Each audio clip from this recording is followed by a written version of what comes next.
जय गुरुदेव. अग्निस्थान तेची ललाट, द्विदल शोभे श्री गोल्लाट. ओंकार मूळ औटपीठ, चंद्रप्रभा तयावरी. तेथे कोटी सूर्याची प्रभा, परमहंस शिव उभा. स्वानंदाचा पूर्ण गाभा दमदमीत. संत शिरोमणी शिवयोगी मन्मथ माऊली आपल्या परमरहस्य या प्रासादिक ग्रंथातील 6व्या अध्यायातून ओम नमः शिवाय या षडाक्षरी महामंत्राचा महिमा सांगत असताना,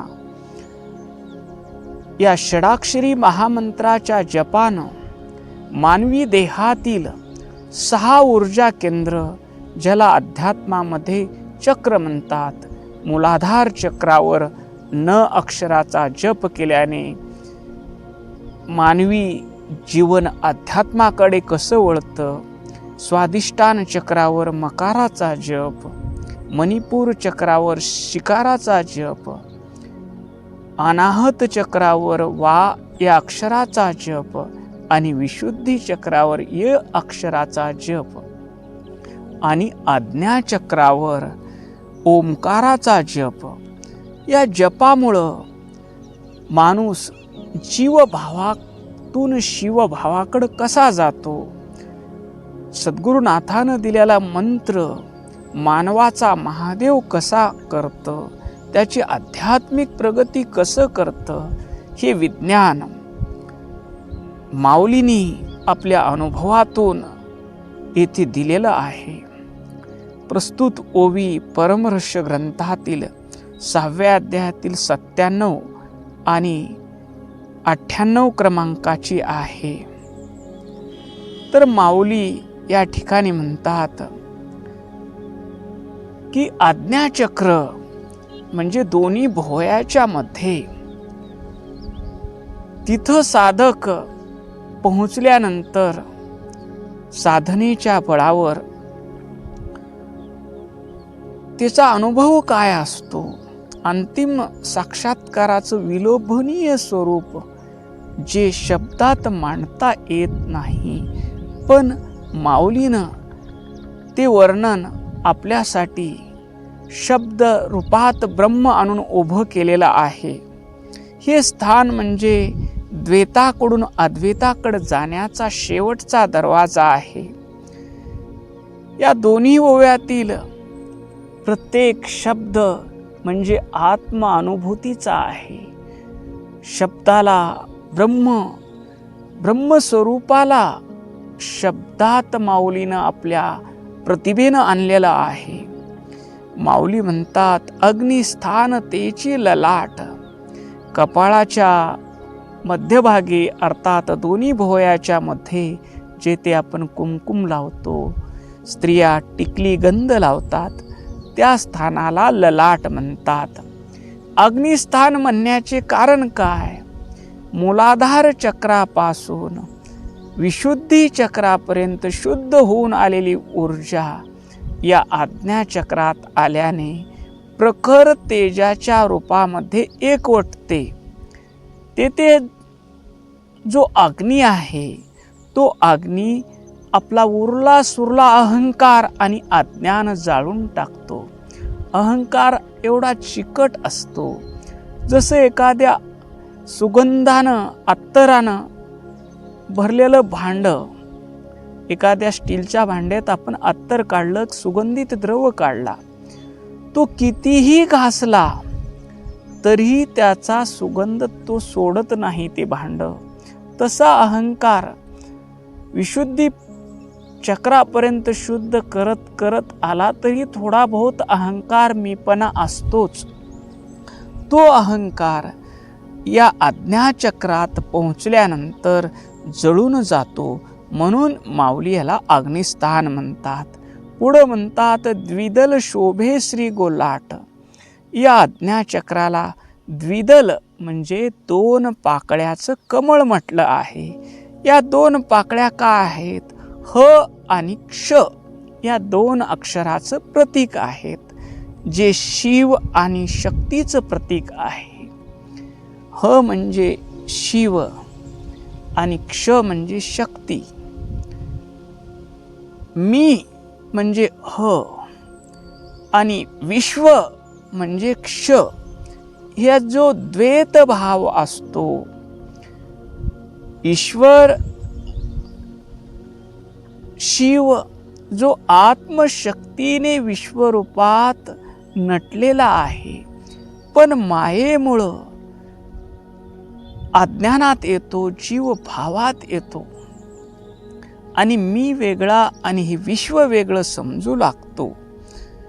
पण माऊली म्हणतात, इथं या द्विदल चक्रात आल्यानंतर गुरुकृपेनं, गुरुमंत्राच्या जपानं इथं द्वैत संपतं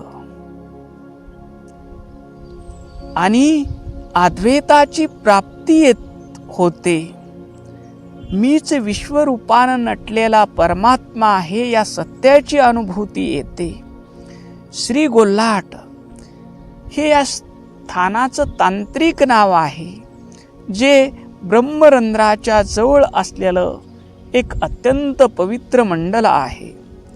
पुढं माऊली म्हणतात, ओंकार हे मूळ औटपीठ, हे स्थान ओंकाराचे, प्रणवाचे, ओंकार म्हणजे निर्गुण निराकार शुद्ध चैतन्य स्वरूप शिव, आणि नमःशिवाय म्हणजे सगुण साकारात आत्मशक्तीनं विकसित झालेलं जगत, जे 35 तत्वानं विकसित झालं ते ओंकार म्हणजे निर्गुण परमात्म्याचं स्वरूप आहे, ज्याला आपण प्रणव म्हणतो. या प्रणवाचं उगमस्थान औटपीठ, औटपीठ म्हणजे 3.5 मात्राचं स्थान. आता 3.5 मात्रा ओम या प्रणवामध्ये आहेत, अ उ आणि म आणि अर्धी मात्रा, असं 3.5 मात्रा असल्यामुळे याला औटपीठ म्हणतात.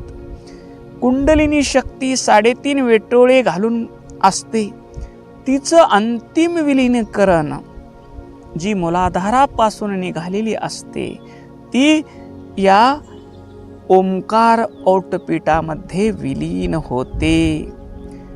पुढं माऊली म्हणतात, चंद्रप्रभात यावरी आज्ञाचक्र हे तेजाचं जरी प्रतीक असलं तरी त्यावरून झरणारं अमृत हे शीतल असतं, शांती प्रदान करणारा असतं. येथे साधकाला चंद्रासारख्या शीतल प्रकाशाचा, आनंदाचा, परमशांतीचा अनुभव येतो.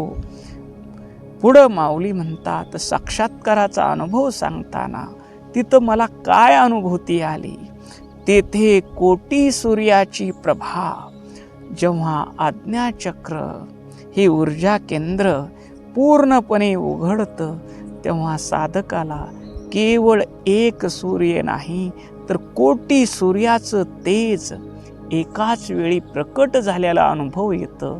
हे कोटी सूर्य म्हणजे आपल्या चमड्याच्या डोळ्याला दिसणारा प्रकाश नाही, तिथं अनुभूती येते, या देहाला प्रकाशित करणारं चैतन्य मी आहे, या मनाला प्रकाशित करणारं जाणणारं चैतन्य मी आहे, या बुद्धी पण माझ्या चैतन्याच्या प्रकाशानं आहे, माझ्या चैतन्याच्या सत्तेनं प्राण चालतो नव्हे, हे विश्व प्रकाशित होते.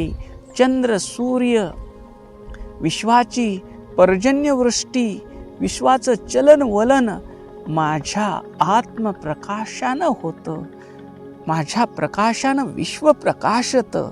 ही अनुभूती, कोटी सूर्याचं तेज असलेलं चैतन्य मी आहे, ही अनुभूती आत्मज्ञानाचं प्रखर प्रकाश स्वरूप आहे. पुढं माऊली म्हणतात, परमहंस शिव उभा, परमहंस, हंस पक्षी जो दूध आणि दुधातलं पाणी वेगळं करतो, तसं सत्य काय आणि असत्य काय, नित्य काय आणि अनित्य काय, प्रपंच काय आणि परमार्थ काय, यातील भेद ओळखून जो सत्याचा स्वीकार करतो तो परमहंस होतो. अशा शुद्ध चैतन्य स्वरूपात शिव जो कल्याणकारी आहे, मंगल आहे, पवित्र आहे, निर्मल आहे, तो शिव मीच आहे याची जाणीव साधकाला होते. उभा असणे म्हणजे ती शक्ती, ती जाणीव पूर्णपणे जागृत झालेली आहे. स्वानंदाचा पूर्ण गाभा हा आनंद बाह्य विषयातून मिळणारा नसून तो स्वानंद म्हणजे आपल्या आत्म्याचा आनंद आहे. मी सुख स्वरूप आहे, मी आनंद स्वरूप आहे, मी शांत स्वरूप आहे, मी आनंदाचा सागर आहे, शांतीचा सागर आहे, सुखाचा सागर आहे. ही अनुभूती या चक्रावर साधकाला येते. गाभा म्हणजे गाभारा. ज्याप्रमाणे मंदिरात मूर्ती गाभाऱ्यात असते तसं सर्व सुखाचं मूळ स्रोत असलेला आत्मा आनंद येथे परिपूर्ण अवस्थेत असतो. पुढे माऊली म्हणतात, दमदमीत हा शब्द अतिशय खास आहे. दमदमीत म्हणजे कच्च भरलेला, ओतप्रोत भरलेला, अत्यंत तेजस्वी, त्याच्याशिवाय दुसरं काहीच नाही. जो आनंद आणि तेज या विश्वामध्ये ओतप्रोत भरलेलं चैतन्य, जिथं अज्ञान अंधकाराला तीळ मात्रही जागा उरत नाही, तो अनुभव, ते स्वरूप मीच आहे असं या ओवीतून माऊली आत्मज्ञानाची स्थिती सांगतात. या ओवीतलं परमरहस्य माऊली सांगतात, जोपर्यंत तुम्ही देव बाहेर शोधता तोपर्यंत तुम्ही द्वैतात असता.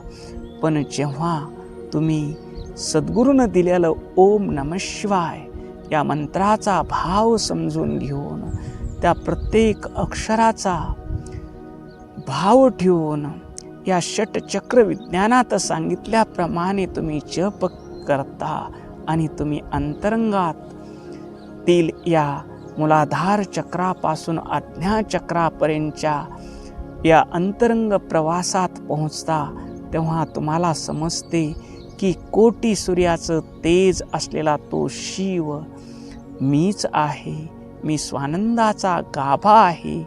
ही अवस्था जिथे सोहम तो मीच आहे, या अवस्थेत, या अनुभवात साधक एक रूप होतो. ती अवस्था, ते परमरहस्य माऊलीनं आपल्याला या ओवीतून सांगितलेलं आहे. ओम शांती शांती शांती.